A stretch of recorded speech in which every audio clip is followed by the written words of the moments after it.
ஓம். அத்தியாயம் 7, கண்டம் 25. இந்த அத்தியாயத்தில் 26 கண்டங்கள் உள்ளன. அடுத்து 8வது அத்தியாயம் ஒன்று உண்டு. அது பிரஜாபதி வித்யா என்று பெயர். நாம் இந்த கண்டத்தை நிறைவு செய்ய இருக்கிறோம். 2 கண்டங்கள் 25, 26. இதில் நாரதருக்கு சனத்குமார் என்ன சொல்ல வருகிறார் என்று சுருக்கமாக சொல்கிறேன்.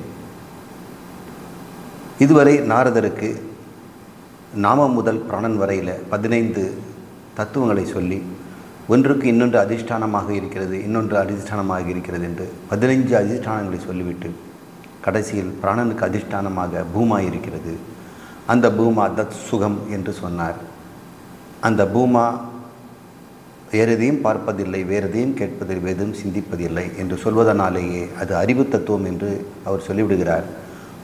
ஒன்று எதையும் சிந்திக்காது, எதையும் பார்க்காது, எதையும் கேட்காது என்று சொல்லும் பொழுதே அது கேட்கக்கூடியது, பார்க்கக்கூடியது, சிந்திக்கக்கூடியது என்று தான் அர்த்தம். எனவே அது ஜடமாக இருக்க முடியாது, சூன்யமாகவும் இருக்க முடியாது. அது இருக்கின்ற வஸ்து. எனவே அந்த இருப்பதால் அஸ்தி என்று பெயர். அது அறிவுத்தன்மையாக இருப்பதால் பாத்தி என்று பெயர். அது எப்பொழுதும் ஆனந்தமாக இருப்பதால், நிறைவாக இருப்பதால், பூமாவாக இருப்பதால் அது சுகமாக இருக்கிறது.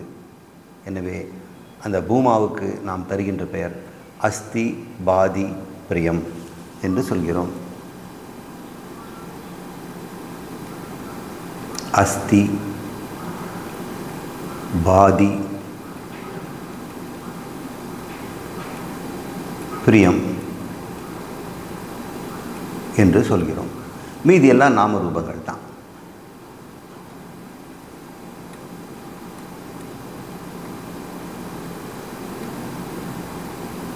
இது அம்ச பஞ்சகம் என்று சொல்வார்கள். 1, 2, 3, 4, 5. இது ஜகத்து.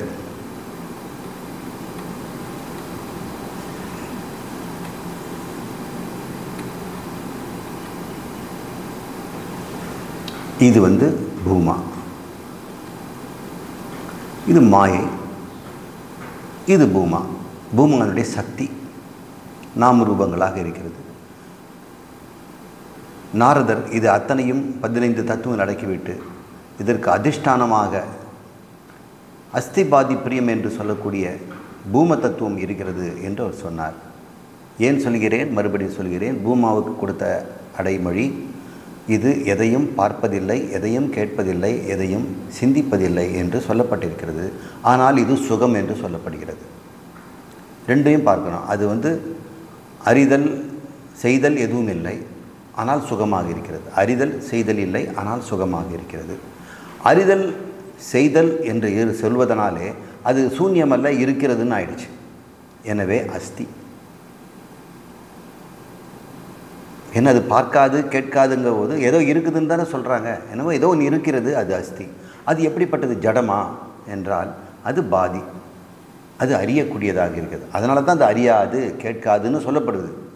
ஒரு கல்லை பார்த்து யாரும் இது கேட்காதுன்னு யாரும் சொல்ல மாட்டாங்க. இங்கே பாருங்கள், இந்த கல் எதையும் பார்ப்பதில்லை, எதுவும் கேட்பதில்லைன்னுவாங்க.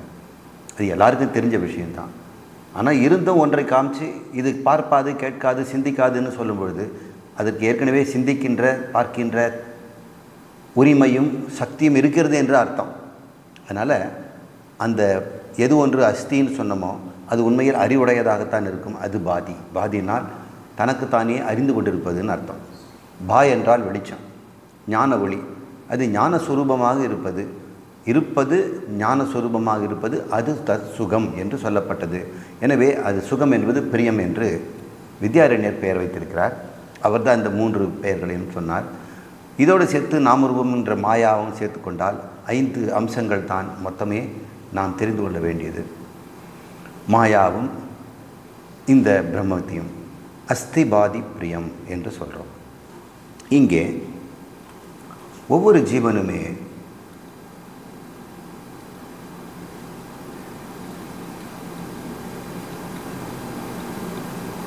இரண்டு விவகாரங்களை ஈடுபடுகின்றன.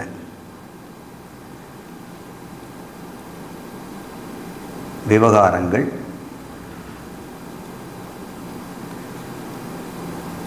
2. ஒன்று ஞான, இன்னொன்று கர்ம. ரெண்டுமே விவகாரம்தான். ஞான விவகாரம், கர்ம விவகாரம். ஞான விவகாரம் என்றால் அமீபா முதல் மனிதன் வரை வானுலகத்தில் இருக்கின்ற தேவர்கள் வரை எல்லாருமே ஜீவர்கள் தான். எல்லாருமே எதாவது அறிகிறார்கள், அனுபவிக்கிறார்கள். எனவே அது ஞான விவகாரம். ஜீவனாக இருப்பதனால் அதற்கு இந்த ஞான விவகாரம் இருக்கிறது. இது ஜீவன் இல்லை, இது ஜடம் என்பதனால் இதற்கு எதையும் அறியாது, தன்னையும் அறியாது, பெரிதும் அறியாது. அதனால் ஞான விவகாரம் இதற்கு இல்லை. மேலும் இந்த ஜீவர்கள் கர்ம விவகாரத்தில் ஈடுபடுகின்றன, எதையாவது செய்கின்றன, எதாவது செயலில் ஈடுபடும். இந்த பானையோ எந்த செயலும் ஈடுபடாது, வச்ச இடத்துல இருக்கும். அதனால் ஜடம்னு பேர். இதுக்கு ஞான விவகாரமும் இல்லை, கர்ம விவகாரம் இல்லை. ஒரு பசு எடுத்துக்கிட்டோம்னா அதுக்கு கையில் தடியோட ஒரு ஆள் வந்தான்னா நம்மளை அடிக்க வரான், நம்ம மேயறது தப்பு, வேலையை தாண்டி மேய்ஞ்சிட்ருக்குறோம் அப்படின்னு தெரிஞ்ச உடனே ஞான விவகாரத்தில் அது கண்டுபிடிக்குது. உடனடியாக அந்த இடத்த விட்டு ஓடி போயிடுது. அது கர்ம விவகாரம்.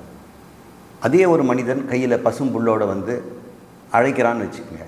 ஞான விவகாரத்தில் இது தடி இல்லை, இது பச்சை புல், நம்மளை கூப்பிட்றாங்க அப்படின்னு அது தெரிஞ்சுக்குது. உடனடியாக அவனை நோக்கி செல்கிறது. இது கர்ம விவகாரம். எல்லா உயிரும், அமீபா கூட இப்படி தான் செய்யுது. மைக்ரோஸ்கோப்பில் பார்க்கும்போது அமீபா சுற்றுப்புறத்தில் இருக்கிற பொருளெல்லாம் அறிகிறது. ஓ, இது உப்பு தண்ணியாக இருக்குது, நல்ல தண்ணிக்கிட்ட போவோம். இது வெளிச்சமாக இருக்குது, இருட்டில் போய் மறைவோம். இங்கே வந்து சாப்பிட்றதுக்கு உணவுப் பொருட்கள் இருக்கிறது அப்படின்னு அதை நோக்கி அது செல்கிறது. அறிகிறது, அதை நோக்கி செல்கிறது. அறிவதற்கு கண் எதுவும் இல்லாவிட்டாலும் அது தொடு உணர்ச்சினாலும் கெமிக்கல் ஸ்டிமுலஸ் என்ற சுற்றுப்புறத்தை அது கெமிக்கல் மூலம் அது அறிந்து கொள்கிறது. உப்பு இருந்ததுன்னா அது உப்பு அறிந்து கொள்கிறது. உணவு இருந்தாலும் அந்த உணவு கரைந்து வருது இல்லையா தண்ணியில், அது தண்ணியில் வாழ்வதனால தண்ணியில் கரைந்து இருக்கிற பொருளை அது ஸ்பரிசித்து அதை நோக்கி செல்கிறது. அந்த ஸ்பரிசமே ஞான விவகாரம் வரும். அப்போ தன்னுடைய பொய்க்கால்களை அப்படியே போட்டு அதை கவிழ்ந்து சாப்பிட, அது பேர் சூடோ போடியான்னு பேர். சூடோ என்றால் பொய், போடியான்னா கால். பொய்க்கால்களை விரித்து அந்த பொருளை கவ்வி அது முழுகிக்கொள்ளும். அது பேர் அமீபான்னு பேர். அத்தனை சின்னஞ்சிறு கண்ணுக்கு தெரியாத மைக்ரோஸ்கோப்பில் பார்க்கக்கூடிய உயிரினத்துக்கு கூட ஜீவத்துவம் இருக்கிறதுனால ஞான விவகாரம் கர்ம விவகாரத்தில் ஈடுபடுகிறது என்று பார்க்கிறோம். இந்த ஞான கர்ம விவகாரங்களுக்கு செய்வதிலிருந்து அதுக்கு அது இருக்கிறது அஸ்தின்னு தெரியுது. ஏன்னா பாக்டீரியா அந்த அமீபாவை பார்க்குறோம். அதுக்கு அறிவு இருக்கிறதுனால அது பாத்திங்கிறோம்.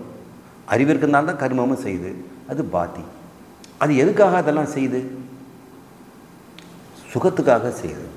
எனவே அஸ்தி பாதி பிரியம் அந்த அமீபாவுக்கு இருக்கிறதுனா அதை விட உயர்ந்த உயிரினமாகிய ஒரு மனிதனுக்கு அது இருக்காதா? தன்னை அவன் இருக்கிறேன் என்று உணர்கிறான். எது இருக்கிறதோ அது அறிவுடையதாக இருப்பதாக தெரிகிறான். அஸ்தி பாதி. அவன் ஞான கர்ம விவகாரங்கள்லாம் சுகத்திற்காக அவன் செய்கிறான். எனவே அது பிரியம். தன்னையும் அஸ்தி பாதி பிரியம் என்று சொல்கிறான். எனவே இந்த பிரம்மத்திற்கும் இதை சிருஷ்டி செய்வதற்கும் அது இருக்கிறது, அது அறிகிறது, அது சுகஸ்வரூபமாக இருக்கிறது என்று நாம் பார்த்தோம் பூமாவை. அப்போ பூமா தான் அஸ்தி பாதி பிரியம் என்று சொன்னோம். அமீபாவும் அஸ்தி பாதி பிரியம்னு தான் இருக்குது. இதில் என்ன வித்தியாசம்? அதுக்கு என்ன? அது விவகாரம் இல்லாமல் இருக்கிறது, இந்த ஜீவர்கள் விவகாரத்தோடு இருக்கின்றன. அது அஸ்தி இருக்கிறது, பாதி அறிகிறது, எதையும் அறியல, தன்னைத்தானே அறிந்து கொண்டிருக்கிறது. தன்னை தவிர வேறு எதையும் அறிவதற்கு ஏதும் இல்லை. அதனால் எதையும் பார்ப்பதில்லை, எதையும் கேட்பதில்லைன்னு சொல்லியாச்சு. அதனாலேயே அது சுகமாகவே இருக்குது. வேறு ஒன்றை பார்த்ததுன்னா சுகம் போயிடும், இன்னொன்று இருந்ததுன்னா அல்பமாயிடும். தனக்கு வேறாக ஒன்று இருந்ததுன்னா இது பூமான்னு சொல்ல முடியாது. இன்னொன்றை வச்சுக்கிட்டு நான் முழுமைன்னு சொல்ல முடியாது. இன்னொன்று இருக்கும் பொழுதே இந்த முழுமைத்தன்மைக்கு ஒரு குறைவு ஏற்படுகிறது. அதனாலேயே அது எப்பொழுதும் சுகஸ்வரூபமாக இருக்கிறது. அதனுடைய நிர்விகல்பம் சொரூப நிர்விகல்பம், அதனுடைய சுகம் சொரூப சுகம், சொரூப ஆனந்தம்னு தெரிஞ்சுக்கிட்டோம். ஆனால் ஜீவர்களுக்கு எல்லாமே அஸ்தி பாதி பிரியம் மூன்றும் இருந்தாலும் அந்த அஸ்தி தன்மையும் கொஞ்ச காலம்தான் இருக்கும். பாதித்தன்மையும் தூக்கத்தில் அது குறைஞ்சி போயிடும், கூடி குறைஞ்சலாக இருக்கலாம்.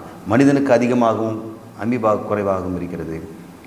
அதனுடைய ஆனந்தமும் கூடி குறைந்து அதனுடைய உயிரினத்திற்கும் அதனுடைய தன்மைக்கு ஏற்ற மாதிரி அதனுடைய சுகமும் மாறுவதனால இது விவகாரமாக இருக்கிறது, அது விவகாரமற்றும் இருக்கிறது.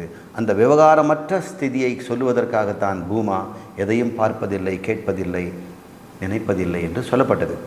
ஆனால் இந்த ஜீவனுக்கு ஏன் இந்த மாதிரி ஞான கர்ம விவகாரங்கள் வருகிறது, ஏன் அதை எதையாவது பார்க்கிறது என்றால் அதே பூமா தான் ஜீவனாக இருக்கிறது. இது விவகாரத்துக்கு வந்தது, அது விவகாரம் அற்றது. அது பாரமார்த்திக சத்தியம், இது விவகார சத்தியம். அது சத்தியம், இது மித்யா என்று நம்ம புரிந்து கொள்ள வேண்டும். எனவே மித்யாவில் இருக்கின்ற சுகம் எத்தனையுமே அல்பம், சத்தியத்தில் இருக்கின்ற சுகம் பூமா என்று சொல்லப்பட்டது. சரி, எதனால் இந்த ஆத்மா பூமா இப்படி அல்பமாச்சு, ஜீவனாச்சு என்று கேள்வி. இந்த பானையை இப்போ நம்ம ஒரு ஜீவனாக நினைத்து கொள்வோம். அறிவுடைய, சுகம் அனுபவிக்கின்ற, கர்மம் செய்கின்ற ஒரு ஜீவன். இது ஏதாவது செய்யும், ஏதாவது அறியும், ஏதாவது அனுபவிக்கும். இதனால் ஒரு சுகம் கிடைக்கும். அறிவதனாலும் ஒரு சுகம், செய்யும் பொழுதும் ஒரு சுகம், அந்த செயலால் உண்டாகிற பலனை அனுபவிக்கும் போதும் ஒரு சுகம். சுகத்திற்காகவே இது இருக்கிறது. சுகம் கருதியே அறிகிறது, செய்கிறது, அனுபவிக்கிறது. இப்படிப்பட்ட ஒரு நிலையை விவகாரத்தின் மூலம் கிடைக்கின்ற ஒரு சுகமாக இருக்கிறது. ஆனால் சுற்றி இருக்கின்ற ஆகாயம், அது பரம்பொருள் பூமா, அது ஆத்மா. அதற்கு அஸ்திபாதி பிரியம் இருக்கிறது. அந்த பிரியமோ அளவற்றதாக பூமாவாக இருக்கிறது. ஆனால் அதே இந்த சரீரத்திற்குள்ளே, இந்த சூக்ஷ்மம் அல்லது ஸ்தூல சரீரத்துக்குள்ளே இருக்கின்ற அந்த ஆகாயம், அதே ஆகாயம்தான். அதற்கு என்ன கதி ஏற்பட்டுச்சு? தன்னால் இந்த சரீரம் சூழப்பட்டிருப்பதால், உண்மையிலே அது நம்ம கற்பனைக்காக சொல்கிறேன், இந்த சரீரத்துக்குள் இருக்கின்ற ஆத்மாவை நாம் பிரத்யேக ஆத்மா என்று சொல்கிறோம். ஒரு சரீரத்திலும் அவன் மனதை கொண்டு தனக்கு அறிவு தத்துவம் இருக்கிறது என்றவன் அறிகிறான். உண்மையான அறிவு தத்துவமாக அஸ்திபாதி பிரியம். ஆனால் அது வெளிப்படுகின்ற இந்த அந்த கரணத்தின் மூலம் அதே அஸ்திபாதி பிரியம் அல்பமாக இருக்கிறது. இந்த ஆத்மா பூமாவாக இருந்தாலும் இது வெளிப்படும் பொழுது இந்த சரீரம் வழியாக, இந்த சரீரத்திலிருந்து கண் முதலான புலன்கள் வழியாக அது வெளிப்படும் பொழுது அது ஞான விவகாரத்தை செய்ய வேண்டிய நிர்பந்தம் ஏற்படுகிறது. இந்த சரீரம் இல்லாவிட்டால் அது எதையும் அறிய வேண்டிய அவசியமில்லை. அது எதையும் அறிவதில்லை, எதையும் பார்ப்பதில்லை, எதையும் கேட்பதில்லை. ஆனால் சரீரத்துக்குள் இருப்பதனால் இந்த சரீரத்தின் வழியாக கேட்பதாகவும், சரீரத்தின் வழியாக பார்ப்பதாகவும், சரீரத்தின் வழியாக அனுபவித்து சுகமடைவது போலவும் தெரிகிறது. அதனால் சரீரம் அல்பம் என்பதால் அதனுடைய சுகமும் அல்பம் என்று கண்டுபிடிக்கிறோம். உண்மையில் இந்த உள்ளிருக்கின்ற ஆத்மாவுக்கு இந்த கதி உண்மைதானா? அது நிலையானதா? இல்லை, இது கற்பிதம். தன்னை சரீரத்திற்கு உள்ளிருப்பதாக நினைக்கின்ற காலம் மட்டிலும் இருக்கிறது. எனவே இது அஞ்ஞானம் வரை இந்த நிலை இருக்கிறது. எப்பொழுது இந்த சரீரத்திலே குருவினுடைய அருளால் ஞானம் பிறந்து விட்டதோ அப்பொழுது அதே ஆத்மா தான் இருக்கும். இப்போ ஞானகரமான இந்த அந்த கரணத்தின் வழியாக அது உலகத்தை பார்க்கிறது, கேட்கிறது. ஆனால் அதில் அல்பம் இல்லை, அது எப்பொழுதும் பூமா என்று தெரிந்து கொள்ளுங்கள். எப்படி அல்பம் பூமாச்சு? ஆகலை, எப்பொழுதுமே பூமா தான். அறியாமையினாலே இதன் பார்வையும் கேள்வியும் செயலுமே அல்பமாக இருந்தது. அதுபோல் ஞானியும் இந்த ஞானத்தை தனக்குள் தன்னுடைய அந்த கரணத்தில் ஏற்றி கொண்டவுடனே அவன் தன்னுடைய பூமாத்தன்மையை உணர்கிறான். அவன் பார்வையை இப்பொழுது பார்த்தும் பார்க்காமலும், கேட்டும் கேட்காமலும், அனுபவித்தும் அனுபவித்தும் இருக்கிறான். அவனுக்கு நல்லாவே தெரியும், பார்ப்பதும் கேட்பதும் அனுபவிப்பதும் நான் அல்ல, இந்த சரீரம். அல்பமாக இருந்துவிட்டு போகட்டும், நான் அல்பமல்ல, நான் பூமா என்று அவன் தெரிந்து கொள்கிறான். இதுதான் இந்த உபதேசம். இவ்வாறு நாரதர் இந்த பூமாவை தெரிந்து கொண்டார். அந்த தெரிந்து கொண்ட பிறகு இந்த உன்னிடம் இருக்கின்ற அந்த பூமா தான், வெளியே இருப்பதும் ஆகாயம், பரம்பொருளும் அதுதான், கடவுளும் அதுதான். அவரும் அஸ்திபாதி பிரியம், சொரூப அஸ்தி, சொரூபபாதி, சொரூப பிரியம் என்று அவருக்கு காட்டி கொடுக்கிறார். அந்த நிலையிலே அந்த ஞானத்தை பெற்றவன் ஜீவனாக உடம்பில் இருக்கும் பொழுது எப்படி வாழ்வான்? அவன் உடம்பை விட்டு, உடம்பு சூட்சும சரீரமும் நாசமான பிறகு, நசிந்த பிறகு அவன் பூமாவாகவே இருந்து கொண்டு சரீரத்தால் கட்டுப்படுத்த முடியாமல் உபாதி அற்ற நிலையிலே அவன் எப்படி இருப்பான் என்பதை இந்த மாதிரி சொற்களை அது விளக்குகிறது. அவன் ஆத்மரதி, ஆத்மக்ரீட, சாம்ராட், சர்வலோக காமச்சரோ, ஆத்மா மிதுன, ஆத்மானந்த என்று அடைமொழி சொல்லி இவ்வாறு வாழ்கிறான். இதனுடைய பொருள் என்னன்னு நம்ம பார்ப்போம். இதற்கு முன்னாடி இந்த மந்திரத்தை நாம் பார்ப்போம். இங்கே இந்த மந்திரத்திலே வெளியே இருக்கின்ற இந்த பராகாயம்தான் இந்த உள்ளிருக்கின்ற ஆகாயம் என்று நிரூபிக்க வேண்டும். அதனால் இந்த மந்திரம் அப்படி சொல்லுகிறது.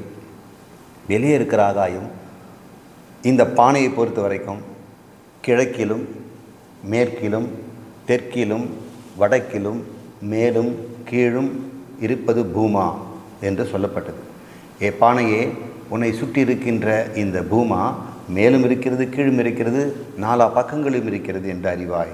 அதேபோல் உள்ளே இருக்கின்ற பிரத்யேகாத்மா என்று நீ சொல்லி கொண்டிருப்பதும் அதே பூமாதான். அதுவும் உள்ளே மேலே கீழே எல்லா இடத்திலும் இருக்கிறது என்று இந்த மந்திரம் சொல்லுகிறது. சொல்லி முடித்த பிறகு அப்படிப்பட்ட உண்மையை அறிந்து கொண்டவன் என்ன ஆவான் என்று சொல்கிறது. இப்பொழுது நம்ம அந்த மந்திரத்தை பார்ப்போம். 25வது கண்டம் முதல் மந்திரம். ச ஏவ அதஸ்தாத். அதஸ்தாத்னா கீழேயும், ச ஏவ அதுதான் இருக்கிறது. சான்னா இங்கே என்னது? அந்த பூமா அல்லது பிரம்மம். ச ஏவ அதஸ்தாத் கீழேயும் பிரம்மம்தான். ச அவன், அது அந்த பொருள். சாங்கிறது இப்போ நம்ம ஒரு அக்னிணையாக அது என்று சொல்லுவோம். ஏன்னா ஆத்மா வரும்போது அவன் என்று சொல்ல வேண்டி வரும். பிரம்மத்தை அதுன்னு சொல்ல வேண்டியிருக்கிறது.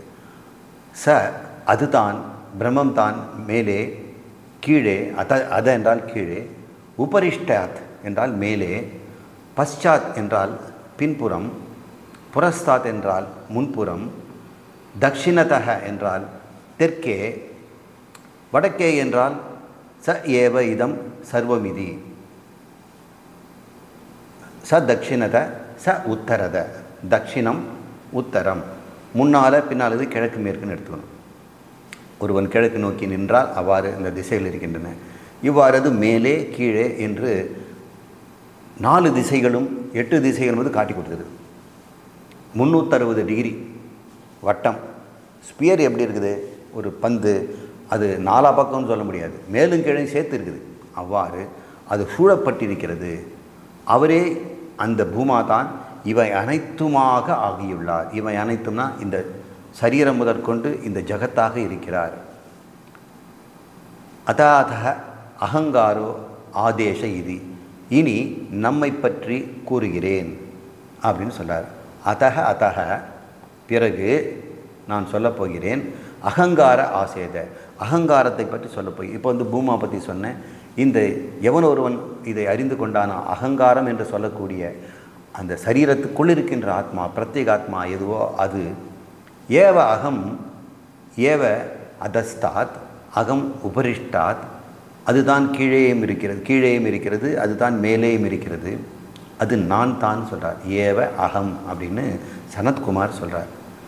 பூமா சொன்னேன், நானும் அப்படித்தான்ப்பா, நான் கீழேயும் இருக்கிறேன் மேலேயும் இருக்கிறேன்.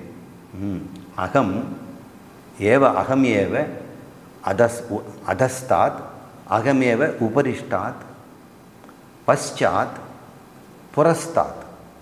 பశ్చాத் அகம், புரஸ்தாத் அகம், தட்சிணதோ அகம், உத்தரதோ அகம். நானே தெற்கிலும் வடக்கிலும் கிழக்கிலும் மேற்கிலும் நானே இருக்கிறேன்றார். முதல்ல பூமானார், இப்போ நானுங்கிறார். எல்லாரும் பார்த்துட்ருக்கா. ஒரு தினோண்டு எதிரில் நாரதர் முன்னாடி நிற்கிறார். ஆனால் அவர் சொல்கிறார், நான் மேலே இருக்கிறேன் கீழே இருக்கிறேன். அவர் எதை குறிப்பிடுறார்? தன்னுடைய சைதன்யத்தை, நான் என்கின்ற ஆத்மாவை குறிப்பிடுகிறார். சரீரத்தை அவர் குறிப்பிடலை, அது அல்பந்தான். அவர் மனதை குறிப்பிடலை, அதுவும் அல்பந்தான். அவருடைய அகங்காரத்தை குறிப்பிடலை, அதுவும் அல்பந்தான். ஆனால் அகங்காரம் இப்பொழுது எப்போ அறிந்து கொண்ட அகங்காரம் இருக்கும்போது அகங்காரம் அல்ல, அது ஆத்மாவே. ஆத்மாவென்பும் அகங்காரம் என்று 2 கிடையாது. ஆத்மாதான் அகங்காரம். இதை நல்லா தெரிஞ்சுக்க. நீங்கள் பார்க்குறீங்க, கேட்குறீங்க, ஞான விவகாரம் பண்ணுறீங்க, கர்ம, இதெல்லாமே ஆத்மா தான் பண்ணுது. ஆத்மாவை தவிர வேறு எதுவுமே இல்லை. அறியாமையினால் சரீரம் செய்கின்ற பார்த்தலையும் கேட்டலையும் நான் என்று சொல்வதனால அதுக்கு அகங்காரம் ஆயிடுச்சு. சரீரம் பார்க்கட்டும், சரீரம் கேட்கட்டும், சரீரம் அனுபவிக்கட்டும் என்று அறிந்து கொண்ட பிறகு அந்த அகங்காரம் ஆத்மாவாக இருக்கிறது. அகங்காரம்தான் ஆத்மா. அறியாத வரை அது அகங்காரம். அறிவு கொளுத்தப்பட்ட பிறகு அது ஆத்மா. அப்படிப்பட்ட ஆத்மாவைத்தான் சொல்லுகிறார், நான் மேலும் கீழும் முன்னும் பின்னும் இடமும் வலமும் இருக்கிறேன், நானே இவை அனைத்துமாக இருக்கிறேன், ஏவ இத சர்வம் இதி என்றவர் சொல்கிறார். ஆத்மாவே இவை அனைத்துமாக ஆகியுள்ளது. எவர் ஒருவர் இவ்விதம் காண்கிறாரோ, இவ்விதம்னா இந்த உண்மையை காண்கிறாரோ, சிந்திக்கிறாரோ, அதை நிதித்தியாசனம் செய்கிறாயோ என்று இங்கே சொல்கிறார். சிரவண மனன நிதித்தியாசனம் என்பதை இங்கே சூசகமாக சொல்கிறார். காண்டல் என்றது சிரவணம், சிந்திக்கிறாரோ என்றது மனனம், நிதித்தியாசனம் என்பது இவ்வாறு நினைத்து வாழ்கிறாரோ என்று அதை சொல்கிறார். ஏவம் பஷ்யன் ஏவம் மன்வானக ஏவம் விஜானான். பஷ்யன் என்றால் பார்ப்பவன். எவ்வாறு இவன் பார்ப்பவனை கண்டு கொண்டான் அர்த்தம். குருவின் துணையால் இந்த உண்மையை கண்டு கொண்டானோ, கண்டு கொண்டுதல்னு காணால் பார்த்தல்னு அர்த்தம் இல்லை, உள்ளத்தால் காண்பதும் அதுதான், அது பஷ்யன். இதில் எந்த சந்தேகமும் இல்லாமல் இனிமேல் நான் அகங்காரம்தான் ஆத்மா என்று கண்டுபிடிக்கணும். அகங்காரம்தான் ஆத்மா என்று சொல்லும் பொழுது, அகங்காரம் என்று சொல்லும் பொழுது நான் என்று இந்த சரீரத்தில் இருக்கின்ற அறிவை சொல்லுகிறான். ஆத்மா என்று சொல்லும் பொழுது அதனுடைய தன்மையை சொல்லுகிறான். அதனால்தான் நான் தான் ஆத்மா. நான் தானுங்கிறது அகங்காரம். ஆத்மான்னு சொல்வது ஆத்மாதான் அகங்காரம் என்று அவன் விளக்குகிறான். இவ்வாறு அவன் சந்தேகமே இல்லாமல் நான் தான் ஆத்மா என்று தெரிந்து கொண்டான். அது பேர் மன்வானக. ஏவம் விஜானான். இவ்வாறு அவன் வாழ்ந்து கொண்டிருக்கிறானோ அவன் எப்படி வாழ்வான்? ஆத்மரதி ஆத்ம கிரீட. தன்னில் துணை கொண்டு தன்னை ஆனந்திக்கிறார். இது பொழிப்புரை. இது உடனடியாக கிடைக்கிற பதவுரை. ஆத்ம மிதுன ஆத்மானந்த. அவர் தனக்குத்தானே, அதாவது தன்னில் துணை கொண்டு தன்னை ஆனந்திக்கிறது. ஆத்மா மிதுன ஆத்மானந்த. அவர் தனக்குத்தானே ராஜா ஆகிறார். சக ஸ்வராட் பவதி. ஸ்வராட்னா ராஜா, சாம்ராட் ஸ்வராட். ஸ்வராட்னா தனக்குத்தானே ராஜா. யாருக்கும் என்னை யாராவது ராஜா நியமிக்க வேண்டிய அவசியம் இல்லை. யாரும் என்னை ராஜான்னு பேர் போட்டு பட்டம் போட்டு கொடுக்க வேண்டியதில்லை. தனக்குத்தானே ராஜா அப்படின்றவர் ஸ்வராட். அவன் ஸ்வராட்டா தனக்குத்தானே ராஜமாகிறான். அப்புறம் என்ன ஆகிறான்? சர்வ லோகங்களிலும் விருப்பப்படி இருக்கிறார். முதல்ல சொன்னார், தன்னுக்குள்ளே இன்பம் காண்கிறார், தன்னையே துணை கொண்டு அறிகிறார், தனக்கு ஆத்மரதி ஆத்ம கிரீட அப்படின்னு ஆத்மானந்தன் சொன்னார். இப்பொழுது சொல்கிறார், அவர் ஸ்வராட்டாக இருந்து கொண்டு எல்லா லோகங்களிலும் சென்று எங்கெல்லாம் என்னென்ன இருக்குதோ அதை அனுபவிக்கிறார், தடையே இல்லாமல். ஒரு ராஜாவுக்கு தன்னுடைய சாம்ராஜ்யத்துக்குள்ளே இங்கே இருக்கக்கூடிய வனங்களிலே சென்று வேட்டையாடலாம், அங்கே இருக்கிற மாளிகையில் அவர் தங்கலாம். ஆனால் அவருடைய எல்லை தாண்டி இன்னொருடைய காட்டுக்குள்ளேயோ அவருடைய மாளிகைக்குள்ளேயோ ஒரு நுழைய முடியாது. ஆனால் இந்த பிரம்மஞானத்தை பெற்றவனோ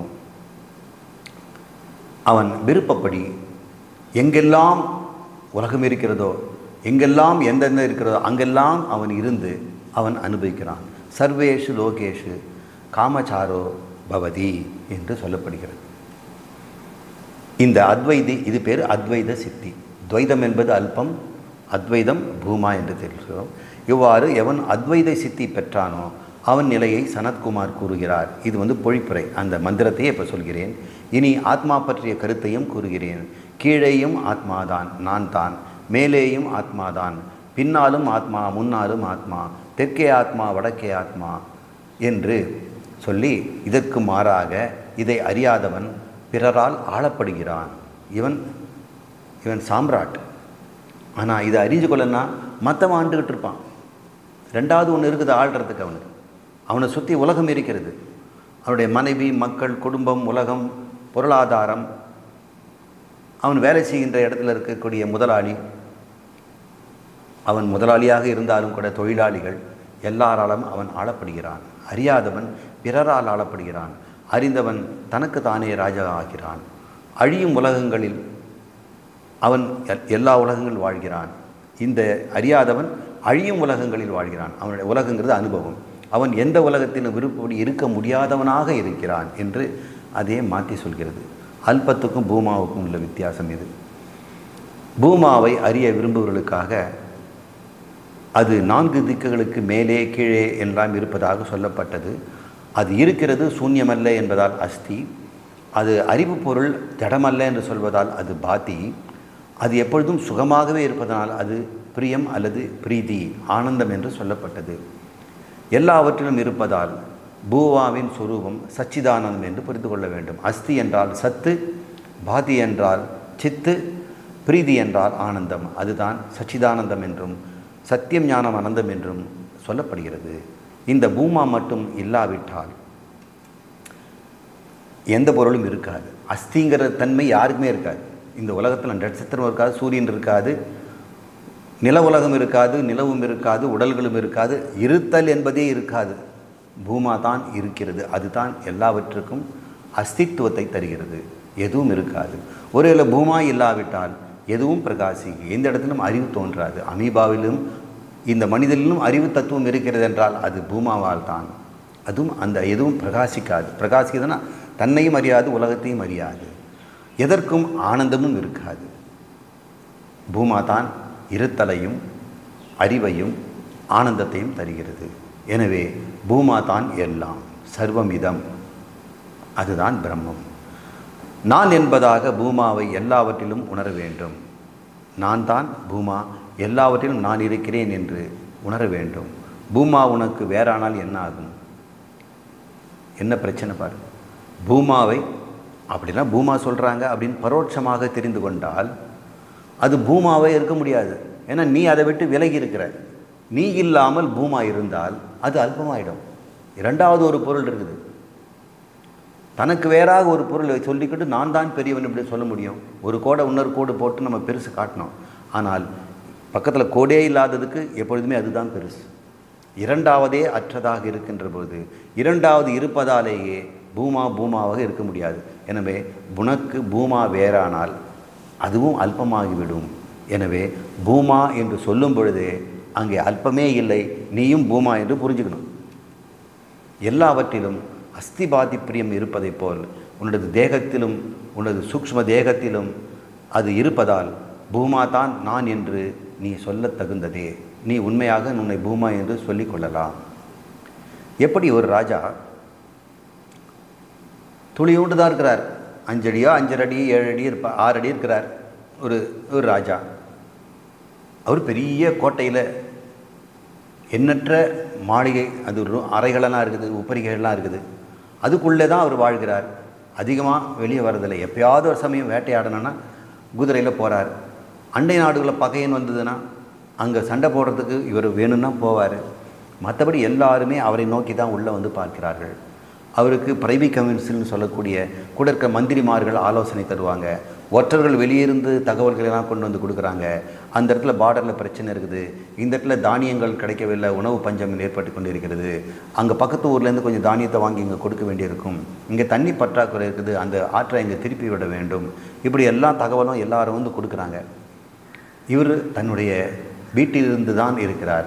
ஆனால் அவர் சொல்கிறார், நான் எங்கே இருக்கிறேன்னா வீட்டில் இருக்கேன்னா சொல்கிறாரு, நான் இந்த நாடு முழுவதும் இருக்கிறேன் அப்படின்னு அவர் உணர்றாருல்ல. இருக்கும் இடமோ ஒரு சின்ன அந்த அரண்மனையில் ஒரு ரூமுக்குள்ளே தன் உடம்புக்குள்ளே இருக்கிறார்.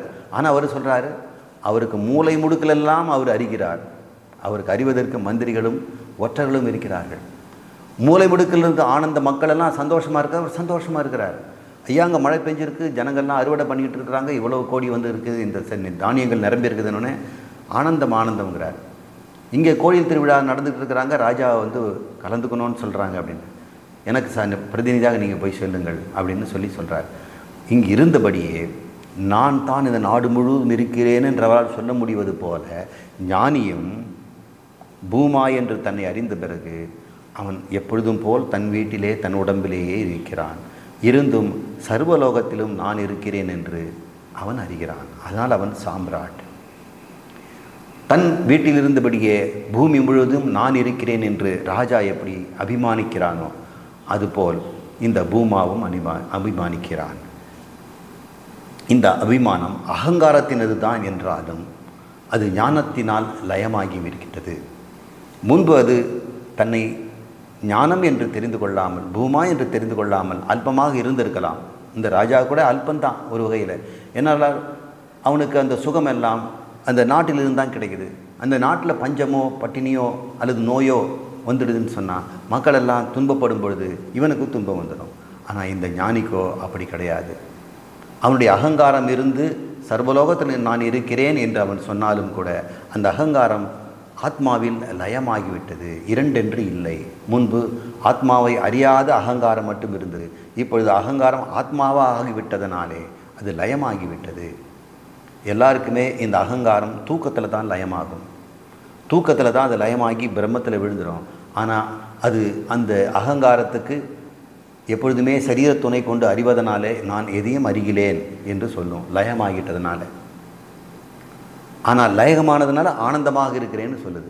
இந்த அகங்காரம் தூக்கத்திலே இந்த சரீரத்தில் தொடர்பு விட்டதனால நான் எதையும் அறிவில்லை, நன்றாக தூங்கிவிட்டேன், ஆனால் ஆனந்தமாக இருந்தேன். 2 ஸ்டேட்மெண்ட் சொல்லுது. அறியவில்லை ஆனந்தம்னு சொல்லுது, அஞ்ஞானம் ஆனந்தம்னு சொல்லுது. இந்த ஞானி சொல்கிறான் ஞானம் ஆனந்தம்னு சொல்கிறான். நனவிலும் அவன் லயமாகி கிடைக்கிறான். ராத்திரியில் மட்டும் லயமாவது சாதாரண மனிதன். ஆனால் இந்த ஞானியோ நனவிலும் கூட அகங்காரம் ஆத்மாவில் லயமாகி கிடைக்கிறது. அவன் உலகத்திலே தூங்குகிறான், ஆனந்தமாக இருக்கிறான். இதுதான் பிரபஞ்ச உபசமம் என்று மாண்டூக்கியத்தில் நாம் பார்த்தோம். அந்த ஞானம் லயமானதும் அங்கே இருப்பது 2 அல்ல, அகங்காரம் ஆத்மா என்று 2 அல்ல, அது சைதன்ய ஆத்மா மாத்திரமே எஞ்சுகிறது. இவ்விதம் சாஸ்திரத்தை புரிந்து கொண்டு பஷ்யதி, யுக்தினால் மனம் செய்து கொண்டு மன்வனக, எவன் வாழ்கிறானோ செயல்படுகிறானோ அவன் ஜீவன் முக்தன் என்று இங்கே இந்த மந்திரம் சொல்வதை விளக்கி கொண்டிருக்கிறோம்.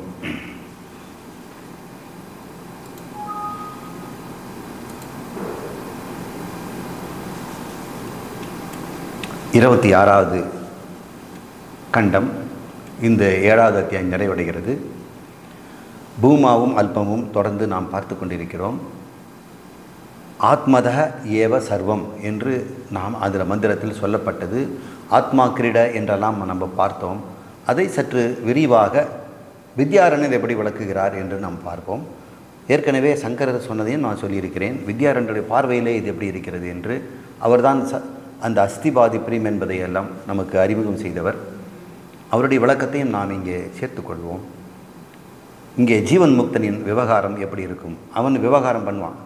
முதல்ல அகங்காரம், ஞான விவகாரம், கர்ம விவகாரம் பண்ணோன்னு பார்த்தோம். அகங்காரமாக இருக்கும் பொழுது இப்பொழுது அகங்காரம் ஞானத்திலே லயித்து விட்டது. லயித்த பிறகும் விவகாரம் செய்யும். ஏன்னா அகங்காரம் எப்பவுமே விவகார சத்தியம். அது விவகாரத்தில் இருக்கும் பொழுது எப்படிப்பட்ட விவகாரமாக இருக்கும் என்று இப்போது அந்த மந்திரத்தை வைத்து நாம் வித்யாரண்ய பார்வையிலே பார்ப்போம். ஜீவன் முக்தன், அதாவது அகங்காரத்தை ஆத்மாவில் லயம் செய்து கொண்டவன். லயம் என்றால் 2 ஒன்றாகி விட்டவன். அவன் ஆத்மரதி, ஆத்ம கிரீடை, மிதுனம், ஆத்ம மிதுனம், ஆத்மானந்தம் என்று லட்சணங்களோடு அவன் பிராரப்தை அனுபவிக்கிறான்னு சொல்கிறார். அவன் பிராரப்தம் இருக்கும் இல்லையா, அவனுக்கு 40 வயசில் அவனுக்கு இந்த ஞானம் உதிச்சிருச்சு. அகங்காரம் பொழுது அவனுக்கு ஞானத்தில் லயமாகி நனவிலும் கூட கனவிலும் கூட உறக்கத்திலும் கூட அகங்காரம் அழிந்து அவன் ஆத்மாவாக இருந்து கொண்டு வாழும் பொழுது அவனுடைய லட்சணம் எப்படி இருக்கும்னு சொல்லி இங்கே விளக்கப்படுகிறது. 40 வயதில் அவன் ஞானம் அடைந்து விட்டான். இன்னும் அவன் மீதி இருக்கக்கூடிய இன்னொரு 40 வருடங்கள் அவன் வாழலாம். அந்த 40 வருடங்கள் வாழும் வரை எப்படி வாழ்வான் என்றால் அவனுடைய பிராரப்தம் விட்ட வழியில் வாழ்வான். அவன் ஞானம் வருவதற்கு முன்னாடி பிராரப்தம் ஆரம்பிச்சிருச்சு. அந்த பிராரப்தத்தினால அவனுக்கு தாய் தந்தைகள் யார், கணவன் மனைவி யார், குழந்தைகள் யார் எல்லாமே நிர்ணயமாகிவிட்டது. இப்பொழுதும் அவர்களும் சுற்றி அவர்கள் இருக்கிறார்கள். அதே உடம்பில் அங்கே தான் வாழ்கிறான். அதனால் அந்த பிராரப்தம் அவனை விடுவதில்லை. முன்போலவே அவங்க உறவினர்களாம் தொந்தரவு தருவாங்க. பொருளாதார குற்றங்களும் இருக்கலாம். அவன் விட்ட கர்மங்களும் இருந்து கொண்டிருக்கலாம். எல்லாமே தொடர்ந்து செல்கிறது. இருந்தாலும் அவன் எப்படி வாழ்வான் என்பதை இங்கே விளக்குகிறார். இந்த பிராரப்தம் ஒரு சில ஞானிகளுக்கு தீவிரமாக இருக்கலாமா? தீவிரம்னா ரொம்ப பலமாக இருந்து அவனுக்கு அந்த தொந்தரவை கொடுக்கலாம். அது தீவிரம்னு அவர் சொல்கிறார். சில பேருக்கு அது ரொம்ப மத்தியமாக இருந்து மென்மையாக அது இருந்து கொண்டிருக்கலாம். அவன் பிராரப்தம் அப்படி அமைந்திருக்கு. சிலருக்கு அதனுடைய செயல் மந்தமாக இருக்கலாம். ஒரு சிலருக்கு பிராரப்தம் முழுக்க அழிந்தும் போகலாம். சுத்தம் என்று 4 நிலையில் இருக்கிறது. தீவிரம், மத்தியமம், மந்தம், சுப்தம் என்று 4 நிலையில் இருக்குது. சரி, இந்த தீவிரமாக இருக்கிறவன் எப்படி இருப்பான்? எப்பவும் போலவே அவன் பிரீதியான வாழ்க்கையில் தான் இருப்பான். அதனால் ரதின்னு பேர். ஒரு மிருகம் எப்படி இருக்கும்? மிருகத்துக்கு கர்த்தா போக்தா கிடையாது. அது கர்த்தா போக்தா எங்கே இருக்குது? போக்தா தான் இருக்குது. அது கர்த்தா எதுவும் கிடையாது. அந்த கர்த்திருத்துவம் போக்திருத்துவம் இல்லாமல் இங்கே நம்மக்கிட்ட போக்திருத்துவம் இருப்பதனால நாம் உணவை இப்படி தான் சாப்பிடணும்னு நிர்பந்தம் வைக்கிறோம். இப்படி தான் கர்மம் செய்யணும்னு கர்மத்தில் நிர்பந்தம் வைக்கிறோம். ஆனால் மிருகத்துக்கு எதை போட்டாலும் தின்ட்டு அதனுடைய உணவு என்னவோ அதை சாப்பிடுது. குருவிக்கு என்னவோ அது சாப்பிடுது. காக்காவுக்கு என்னவோ அது சாப்பிடுது. ஒன்று சாப்பிட்றது இன்னொன்று சாப்பிடுவது இல்லை. காளான் எதையோ சாப்பிட்டு வாழுது. கருடன் எதையோ வந்து சாப்பிட்டுட்டு வாழுது. அதுபோல் அவன் இந்த உலகத்தில் என்ன கிடைக்குதோ அதை எந்தவித கேள்வி மறுப்பும் இல்லாமல் வாழ்ந்து கொண்டிருப்பான். இவன் பேர் ஆத்மரதி என்று சொல்கிறார். அவனுக்கு ஏன் அப்படி இருக்கிறான்னா பிராரம்பத்தும் தீவிரமாக இருக்குது. சரி, மத்தியமாக இருந்தான். அதனால தான் அவர் மிருகங்கிற வார்த்தையை சொல்கிறார். மிருகத்தை போல அவன் கிடைச்சதை வச்சுக்கிட்டு சந்தோஷப்பட்டிருப்பான். மிருகம் எப்படி இருக்குதோ அதுக்கு மேலே அவன் எதுவும் தேட மாட்டான். மத்தியமாக இருப்பவன் இந்த போகத்தை கொஞ்சம் பிரதானம் கொடுப்பான். இதை எப்படி அனுபவிக்கணுங்கிறதையும் தெரிஞ்சு வச்சுருப்பான். அவர் ஒரு கலைஞனாக இருப்பான். அவர் முக்தன். அதுக்கு முன்னாடி கலைஞனாக இருந்தான். அந்த கலையினால் இனிமேல் இந்த உடையை நான் எப்படி போடுவேன் அப்படின்னு ஆத்ம நிலையிலிருந்து அவன் அந்த உடையை தேர்ந்தெடுக்கிறான். ஆத்மனிலிருந்து உணவை தேர்ந்தெடுக்கிறான். அவனுடைய பிராரப்தம் அனுபவிக்கதே வாழ்ந்து கொண்டிருக்கிறான். அந்த மத்தியமமான பிராரம்பத்தில் அவன் ஆத்ம நிலையிலே இருந்து கொண்டு மற்ற நேரத்தில் ஆத்மாவை சிந்திக்கிறான். போகத்திலும் இருப்பான், ஆத்மாவிலும் இருப்பான். தீவிரமாக இருப்பவன் ஆத்மாவை ஞானத்தில் அடைஞ்சிட்டான். ஆனால் அந்த போகத்திலேயே கிடப்பான். அவன் ஆத்மரதி. இவன் ஆத்மாவில் சிறிது நேரமும் உலக வழக்கில் சிறிது நேரம் இருப்பான். அவனுடைய நடவடிக்கை பாலகனைப் போல், சிறுவனைப் போல், சிறுமியைப் போல், குழந்தையைப் போல் இருக்கும். அதனால் அவனுக்கு கிரீட, ஆத்ம கிரீடங்கிற. அதனால் அந்த சொல் மந்திரத்தில் இருக்கிறதுக்கு வித்யாரண்யர் கொடுக்குற விளக்கம் இது. தீவிரமாக இருந்தால் ஆத்மரதி, மத்தியமாக இருந்தால் ஆத்ம கிரீட, விளையாட்டாக இருப்பான். ஒருவேளை அந்த பிராரப்தம் ரொம்ப மந்தமாக தான் வேலை செய்யணும்னு வச்சுங்க. அவனுக்கு ஒரு வாய்ப்பு அப்படி கிடச்சிருக்குது இந்த சரீரத்துக்கு. அந்த மந்தமான நிலையில் இருந்தால் போகத்தை அநேகமாக உதாசீனம் செய்து விடுகிறான். எந்த போகத்துக்கும் அவன் அடிபணிவதில்லை. எப்பொழுதும் பூத்தியில் ஆத்மாவை சிரிந்து கொண்டு ஆத்மாவை சிந்து கொண்டு இருப்பதனால அங்கே ரெட்டை இருக்கும். நான் அகங்காரமாக இருந்து ஆத்மாவை சிந்தித்து கொண்டிருப்பான். இப்போ அதான் நிதித்தியாசனம் பண்ணிகிட்டு இருப்பான். என்னை எந்த பூமான்னு சொல்கிறாங்க. எப்படி நான் பூமாக இருக்க முடியும்? பூமாவின் தன்மை என்ன என்கிட்ட இருக்கிறதா இல்லையா? நான் எதிலும் ஒட்டாதவன், அசங்கம் என்று சொல்கிறார்களே. அப்படி என்னால் இந்த உடம்பு எதையோ தொடுதே, தொட்டவர் கையில் ஒட்டிக்குதே. ஆமாம், உடம்பு நான் அல்ல. ஆத்மாவுக்கு அந்த அழுக்கு ஒட்டாது. உடம்பில் அழுக்கு ஒட்டலாம், ஆனால் எண்ணில் அழுக்கு இல்லை. இந்த மனம் பாப புண்ணியங்களிலே கர்மத்தில் ஈடுபடலாம், ஆனால் ஆத்மாவுக்கு அது இல்லை என்று எந்நேரமும் புத்தியில் சிந்தித்து கொண்டிருக்கிறதுனால அது பேர் மிதுனம்னு பேர். டுவாலிட்டி, இருமை, நான் என்ற இந்த விகல்பத்தன்மை இருக்கின்ற நிலை. முதல்ல போக மாத்திரம், ரெண்டாவது ஞானமும் போகமும், மூன்றாவது ஞானம் மட்டுமே இருக்கும். அதுலேயும் இரட்டை ஞானமாக இருக்கும்.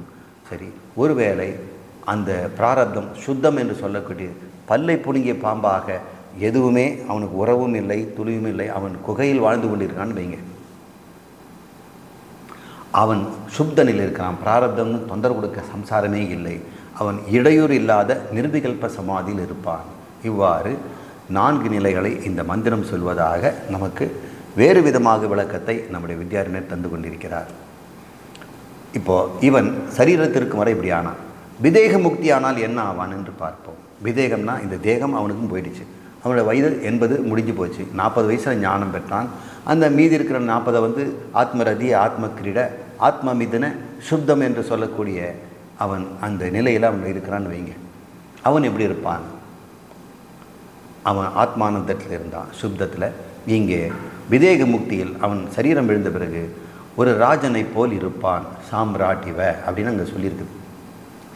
ஸ்வராட்டுன்னு பேர். அந்த ஸ்வராட் என்று சொல்லி தனக்கு தானே ராஜாவாக இருப்பான். அவனுக்கு சரீரம், ஒரு குறிப்பிட்ட சரீரம் அவனுக்கு இல்லை. அவன் பிரம்மம். அவன் கிரண்ய கர்ப்பனாக இருந்து எல்லாருடைய மனதிலும் ஆட்சி செய்வான். அவன் விராட்டாக இருந்து எல்லா சரீரத்திலும் அவன் அனுபவிப்பான். எதிலும் இருந்தும் துன்பமே வராது. ஏனென்றால் அவன் ஞானி. அவன் சம்சாரத்தை இழந்தவன். இப்பொழுது அந்த ஞானி சரீரத்தில் இருக்கும்போதே சம்சாரம் இல்லாமல் இருந்தவன் இன்னைக்கு விராட்டாக இருந்து அனைத்து பிரபஞ்சமும் என்னுடைய உடம்பாக இருந்தாலும் அங்கே அவனுக்கு சம்சாரம் கிடையாது. ஆனால் அந்த விராட் ஸ்வரூபத்தில் என்னென்ன ஆனந்தம் உண்டோ அத்தனையும் அனுபவிக்கிறான். நான் அந்த ஊரெல்லாம் போய் பார்த்ததில்லைங்க, எப்படி இருக்குன்னு தெரிஞ்சதில்லை அப்படின்னு சொல்ல. ஆனால் இந்த பிரம்மம் அந்த அந்த ஊரை அவன் பார்க்க முடியும். ஒரு குறிப்பிட்ட சரீரத்திலிருந்து முடியாமல் இருந்திருக்கலாம். ஆனால் இப்பொழுது சரீரமற்ற நிலையிலே அவன் ராஜனை போல் எல்லா உலகங்களும் இஷ்டப்படி சஞ்சரிப்பான். சரீரம் இல்லாமல் எப்படி சஞ்சரிக்கிறது? இங்கே போயிட்டு வருவாங்க. அவர் ஏன் போகணும் வரணும்? இந்த ஆத்மா தான் எல்லாம் இருக்குது. ஆத்மா தானாக இருப்பதனால அவர் சஞ்சாரம் பண்ண வேண்டாம். அங்கங்கே இருக்கிறது அங்கங்கே அவர் பார்த்துக்குவார். எப்படி ஒரு ராஜா தன் உலகத்தில் தன் நாட்டில் நடக்கிறதெல்லாம் மந்திரிகள் மூலம் பார்த்து தன் காதில் விழ அதை கண்டுகொள்கிறாரோ, அப்புறம் ஒரு வீடியோ சேட்டிங் வச்சுங்க, அங்கேருந்து வீடியோவில் மந்திரி அமிச்சார்னா ஓ நல்லா இருக்கே அப்படின்னு ஆனந்தப்படுவார். இவர் ஒரு இடத்துல இருந்துகிட்டே அறிகிறார்.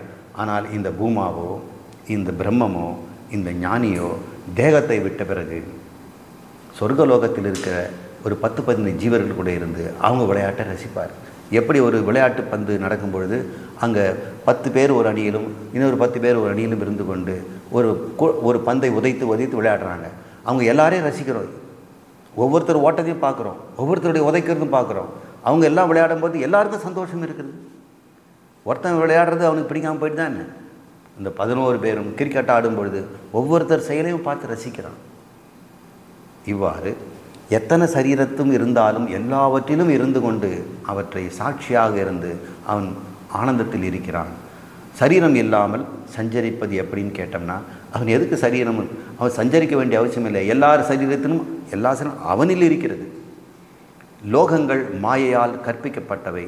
எனவே தன்னுடைய மாயா சக்தியில் கற்பிக்கப்பட்டதாலே அவன் விஷ்டம் போல அவன் எதையும் கற்பித்து கொண்டு அங்கே தடையின்றி வெறும் சுவாதீனமாக இருக்கிறான். சுவாதீனமாக என்றால் பராதீனம்னா மற்றவங்க கட்டுப்படுத்துவாங்க. இவன் யாருடைய கட்டுப்பாட்டிலும் இல்லாமல் சர்வேஸ்வரனாக இருக்கிறான். ஆனால் அஞ்ஞானிகளுக்கு அந்த இறைவன் தான் ராஜன், இவனுக்கு இவனே ஈஸ்வரன். அந்த அஞ்ஞானியினுடைய பதவி காலம் கர்மத்தால் உண்டானது. முக்தனுக்கு இந்த பதவி தடையில்லாதது. இந்த ஈசனுக்கு கூட ஒரு பதவி கொஞ்சம் குறிப்பிட்ட காலம் இருக்கலாம். லயமான பிறகு அவன் மறைஞ்சிடுறான். ஆனால் பிரம்மமோ லயமான ஈஸ்வரன் தன்னில் தான் லயமாகியிருக்கிறான் என்று அறிகிறான். பிராணன் முதல் நாமம் முடிவாயுள்ள இந்த ஜகத் இவனிடமிருந்தே பிறக்கிறது. இவனே பிராணனாக இருந்து அனைத்துமாக வாழ்ந்து கொண்டு அனைத்து சரீரங்களும் இருக்கிறான். யாரெல்லாம் பார்க்க வேண்டும் என்று ஆசைப்படுகிறாளோ அவர்களுக்கு அவன் காட்சி தருகிறான் அப்படின்னு வித்யாரண்யர் சொல்கிறார். பிரம்மத்தை பார்க்கணுன்னு ஒரு ஞானி ஆசைப்பட்டு குருவிடம் சென்று அவன் முமுட்சு கேட்டான்னா அவன் பிரம்மத்தை பார்க்கும்போது இவன் தான் அங்கே காட்சி அளிக்கிறான். இவ்வாறு இந்த அத்தியாயம் நிறைய அடைகிறது. அத்தியாயம் 7 கண்டம் 26 பூம வித்யாவில் இந்த ஞானியினுடைய சுரூபம் எப்படிப்பட்டது என்று இங்கே விளக்கப்படுகிறது. முதல் மந்திரம், கடைசி கண்டம் 26 முதல் மந்திரம். 2 மந்திரங்கள் இருக்கிறது. மந்திரத்தை நான் பொடிப்புறையாக சொல்கிறேன். முக்கியமான வார்த்தைகளை மட்டும் அந்த மந்திர சொற்களை பயன்படுத்துவோம். இவ்வாறு காண்பவன் ஏவம் பஷ்யதக. எவ்வாறு என்ன? எவ்வாறு? மேலும் கீழும் முன்னும் பின்னும் நானே இருக்கிறேன் என்று எவன் ஒருவன் தன்னை பூமா என்று தெரிந்து கொண்டானோ, தானே ஆனந்த சொரூபம் என்று தெரிந்து கொண்டானோ என்பதை இவ்வாறு காண்பவன். ஏவம் பஷ்யதக, சிரவணம் செய்தவன். இவ்வாறு சிந்தித்தவன். மன்வானஸ்ய, அஸ்ய என்றால் சிந்தித்தவன், வன்ன சேர்த்துக்கிறோம். இவ்வாறு வாழ்ந்து கொண்டிருப்பவன், நிதித்தியாசனம் செய்பவனுக்கு விஜானத, அவன் என்ன சொல்கிறான்? தன்னிலிருந்தே பிராணன் தோன்றுகிறது. ஆத்மக பிராணக, தன்னிலிருந்தே ஆசைகள் தோன்றுகின்றன. அப்படின்னா என்ன? இந்த உலகத்தில் யாரெல்லாம் ஆசைப்படுறாங்களோ அது தன்னுடைய ஆசை தான். எல்லாருடைய பிராணனும் நானே தான். தன்னிலிருந்தே நினைவுகள் நினைவுகள்னா ஸ்மரணம் தோன்றுகிறது. தன்னிலிருந்தே ஆகாசம், தன்னிலிருந்தே அக்னி, தன்னிலிருந்தே தண்ணீர், தன்னிலிருந்தே அனைத்தும் வெளிப்படுகின்றன. ஆவிர்பாவ என்று அவன் நம்புகிறான், அவன் உணர்ந்து கொண்டான். அதில் சந்தேகத்துக்கு இடமே இல்லை. தானே பிரம்மம், அனைத்தும் தன்னிலேயே மறுபடியும் மறைகின்றன. திரோபாவ பாவனா தோன்றுதல், இருத்தல். திரோபாவனா மறைந்து இருத்தல். தன்னிலிருந்தே இந்த உணவு, அதான் அன்னம் என்கின்ற பிருத்திவி, தன்னிலிருந்தே பலம், இங்கே 15 தத்துவங்களை சொன்னார்லே அதெல்லாம் சொல்கிறார். இந்த பலம், தன்னிலிருந்தே விஞ்ஞானம், தன்னிலிருந்தே தியானம், தன்னிலிருந்தே சித்தம், தன்னிலிருந்தே சங்கல்பம், தன்னிலிருந்தே மனம், தன்னிலிருந்தே வாக்கு, தன்னிலிருந்தே பதங்கள் அதாவது நாமம், தன்னிலிருந்தே மந்திரங்கள், தன்னிலிருந்தே கர்மம், தன்னிலிருந்தே அனைத்தும் உண்டாகின்றன என்று அறிகிறான். இந்த 15 தத்துவங்களை அவர் முதல்ல சொன்னார் நாரதருக்கு. அதெல்லாம் அல்பந்தான், அவை அனைத்துமே இந்த பூமாவிலிருந்து தோன்றியவை தான் என்று அவன் தெரிந்து கொள்ளான். 15 நிலையை கடந்து வந்தான். அந்த 15ம் தானே என்று தெரிந்து கொள்கிறான். ஆத்மா பிரம்மம் நான் என்று 3 இதுவரை நினைச்சான். ஆத்மா இருக்கிறது, நான் என்ற அகங்காரமும் இருக்கிறது, பிரம்மம் என்று இருக்கிறது. பிரம்மம் பரோட்சம், நான் அபரோட்சம். ஆத்மா எனக்கு முதல்ல பரோட்சமாக இருந்தது. இப்போ ஞானம் பிறந்த பிறகு ஆத்மா அபரோட்சம் ஆயிடுச்சு, பிரம்மமும் அபரோட்சம் ஆயிடுச்சு, நான் என்பது காண போயிடுச்சு. இந்த 3ம் வேறு வேறு அல்ல, ஒன்றே தான். அஞ்ஞானிக்கு அகங்காரம் தனியாகவும், ஆத்மா இனிமேல் கண்டுபிடிச்சு தியானம் செய்து அது கற்றுக்கணுங்கிற ஒரு நிலையாகவும், பிரம்மம் தன்னை படைத்த ஒன்று என்றும் அவர் இருந்து கொண்டிருந்தான். இப்பொழுது நான் என்பது பிரம்மம், அதுதான் ஆத்மா என்று அவன் இருக்கிறான். இவ்வாறு ஐயம் நீங்கி நிஷ்டை அடைகிறான். இதுதான் விஜானத. பிராணன் முதல் வேத கர்மங்கள் அனைத்தும் நானே. இந்த பிரம்மத்தை அறிவதற்கு நாரதருக்கு சொல்லப்பட்ட 15 பதினடைகளும் தானே என்று நாரதர் இப்பொழுது புரிந்து கொண்டார். இப்படி அறிவதனால் என்ன பயன்? 2வது மந்திரம். இந்த ஆத்ம ஞானியின் நிலை குறித்து கீழ்வரும் ருக் மந்திரம் இருக்கிறது என்று இந்த சாந்தோக்கிய சாமவேதம் ருக் மந்திரத்தை இங்கே எடுத்தாள்கிறது. அங்கே என்னுடைய இன்னொரு பகுதியில் இது இருக்கிறது என்று இது சொல்லுது. இந்த ஆத்ம ஞானத்தை தரிசித்தவன் மரணத்தை சந்திப்பதில்லை அப்படின்னு சொல்லுது. அவன் சாவதில்லை. ஆனால் தூவ சரீரம் அவனுக்கு இல்லைன்னு அர்த்தம். தூல சரீரம் இருக்கிற வரைக்கும் தானே செத்து தொலைப்பான். அதனால் அவனுக்கு தூல சரீரம் இல்லை. ஏன்னா விதைகமுடி அழிஞ்சிட்டான். நோய் அவனை அணுகுவதில்லை. அப்படின்னா பிராணன் என்று சொல்லக்கூடிய சூக்ஷ்ம சரீரமும் அவனுக்கு, பிராணன் என்ற சக்தியும் அவனுக்கு இல்லை. அவன் கவலைப்படுவதில்லை. அந்த கரணம் முதலான சூக்ஷ்ம சரீரமும் அவனுக்கு இல்லை என்று ஸ்தூல சூக்ஷ்ம பிராணன் 3மே இந்த சோடசக்கலா என்று சொல்லக்கூடிய அனைத்துமே அவனுக்கு இல்லாதவனாக நிஷ்கலமாக இருக்கிறான். முன்பு சகலமாக இருந்தான். நகலை சொல்கிறவன் சகலருக்கும் என்ன தெரிவிக்கிறோம்னா, சகலர்னா இந்த 16 கலைகளும் இருப்பவன். தூல சரீரமும் பிராண சரீரமும் சூக்ஷ்ம சரீரமும் எல்லாம் இருக்கக்கூடியவன். அவன் சோடசக்கலா புருஷன். அந்த சோடசக்கலையும் அவன் நீங்கிய பிறகு அவன் ஞானத்தை பறித்தவன் என்னுடைய நிலை எப்படி இருக்கிறது? அவனுக்கு மரணமில்லை, பசிதாகம் இல்லை, அவனுக்கு மனதில் கவலையும் இல்லை. இந்த ஷட் ஊர்மி என்று சொல்லக்கூடிய எதுவுமே அவனுக்கு இல்லை. இந்த ஆத்மஞானி ந பஷ்யோ மிருத்யும் ந பஷ்யதி ந ரோகம் ந அத துக்கதா. பஷ்யோ மிருத்யம் என்றால் அவன் மரணத்தை காண்பதில்லை. பஷ்யதி ந ரோகம், அவனுக்கு நோய் வாய்ப்பட்டு அவதிப்படுவதில்லை. ஏன்னா அவனுக்கு சூக்ஷ்ம சரீரம் இல்லை, ஸ்தூல சரீரம் இல்லை, பிராணனும் இல்லை. பிராணம் இருந்தால் தான் ரோகம் வரும். ந அதக துக்கதா, அவனுக்கு துக்கம் தருகின்ற மனம் என்று சொல்லக்கூடிய சூக்ஷ்ம சரீரம் இல்லை. சர்வகும் ஹ பஷ்யதி சர்வம் ஆப்னோதி சர்வசைதி. அனைத்தையும் இவ்வாறு அறிபவன் அனைத்தையும் அவ்வாறு அறிந்து அனைத்து வகைகளிலும் எல்லாவற்றையும் பெறுகிறான் என்று இந்த மந்திரம் சொல்கிறது. இந்த ஆத்மஞானி பிரம்மத்துடன் ஒன்றாகிவிட்டான். இந்த மந்திரம் தொடர்ந்து 2வது மந்திரம். 1 ஆகிறான், 3 ஆகிறான், 5 ஆகிறான், 7 ஆகிறான், 9 ஆகிறான், அவன் 11 என்றும் 110 என்றும் 1020 என்றும் அழைக்கப்படுகிறான் அப்படின்னு இந்த மந்திரம் சொல்லுது. அப்படின்னா என்ன அர்த்தம்? எல்லாம் அவன் தான் அர்த்தம். சில பேர் இந்த பிரம்மத்தை, இந்த பிரபஞ்சத்தை 110 பிரிக்கிறாங்க, சில பேர் 16 பிரிப்பாங்க. நாம் கூட 11 11 16ன்னு சொல்கிறோம். எப்படி வேணால் பிரிச்சுக்க, எந்த நம்பர் போட்டுன்னா கூப்பிட்டுக்க. சாங்கிகள் 24ம்பாங்க, சைவ சித்தாந்தின் 36ன்னு சொல்லுவாங்க. சில பேர் 8ன்னு சொல்கிறாங்க, சில பேர் 1 தான் சொல்கிறாங்க, சில பேர் 2 தான் சொல்கிறாங்க. எத்தனை எண்ணிக்கை எந்த கணக்கில் நீ போட்டாலும் அனைத்துமே அவன்தான். உணவின் தூய்மையே உள்ள தூய்மைன்னு இந்த மந்திரம் சொல்லுது. கடைசியாக ஒரு முடிவுரை. நம்மெல்லாம் இதை கற்றுக்கொண்டவங்க இல்லையா? அதனால் உணவியில் முதல்ல தூய்மையை பார். உணவின் தூய்மையே உன் உள்ள தூய்மையை அமைக்கிறது. உன்னுடைய உணவை நீயே சமைச்சு சாப்பிட்டீங்கன்னா தூய்மையாக இருந்துடும், பிரச்சனையே கிடையாது. இன்னொருத்தர் உணவை நீ சாப்பிடும் பொழுது அவர் நம்பிக்கைக்குரியலாக சமைச்சு கொடுத்தாங்கன்னா நல்லது. ஆனால் அந்த உணவிலே கூட அவர்கள் மனதென்கின்ற விஷத்தை கொடுப்பார்கள். விஷமாகிய மனம், விஷம மனம் அதில் கலந்திருந்தால் அந்த விஷமும் உன் உடல் வழியாக சென்று உன் மனதையும் விஷமாக்கும் என்று நம்ம பார்த்துருக்கிறோம். அனுபவத்திலும் இது மாதிரி கஷ்டப்பட்டவங்களை பார்த்து அவங்க என்ன செய்ய வேண்டுமோ அதை செய்கிறோம். எனவே உணவின் தூய்மையே உள்ள தூய்மை. என்னால் கடையில் தான் சாப்பிட முடியும், நான் என்ன பண்ணுறது? ஏன்னா உள்ள தூய்மை இருக்கிற கடையில் போய் சாப்பிடு.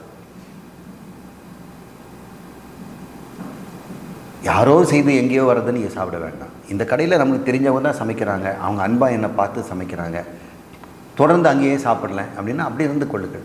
அல்லது வீட்டில் அம்மா செய்கிறது செய்து சாப்பிடு, நீயே சமைச்சு சாப்பிடு. உணவின் தூய்மையே உள்ள தூய்மை. உள்ள தூய்மையால் என்ன கிடைக்கிது?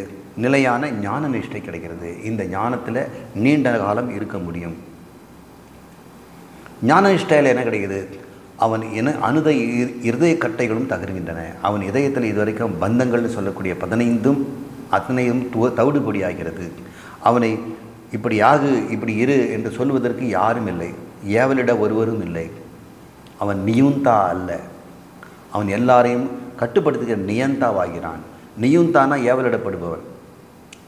வேதம் கூட அவனை ஏவலிடும். நீ இந்து மதத்தை சேர்ந்தவன் தானே, நீ நெத்திலிட்டுக்க, நீ அக்னியை பற்றவை, நீ கோயிலுக்கு போ, இப்படி சாப்பிடு, அப்படி சாப்பிடுன்னு கட்டளை இட்டுக்கிட்டே இருக்கும். வேறு மதத்தில் இருந்தால் அந்த மதத்தில் இருக்கிறவங்களும் இப்படி இருக்கணும் அப்படி இருக்கணும்னு கட்டளை போடுவோம். ஆனால் இவனுக்கு யாரும் கட்டளை இல்லை. அவன் அனைத்து இறுதி கட்டளைகளும் அவன் தகர்த்து விடுகிறான்.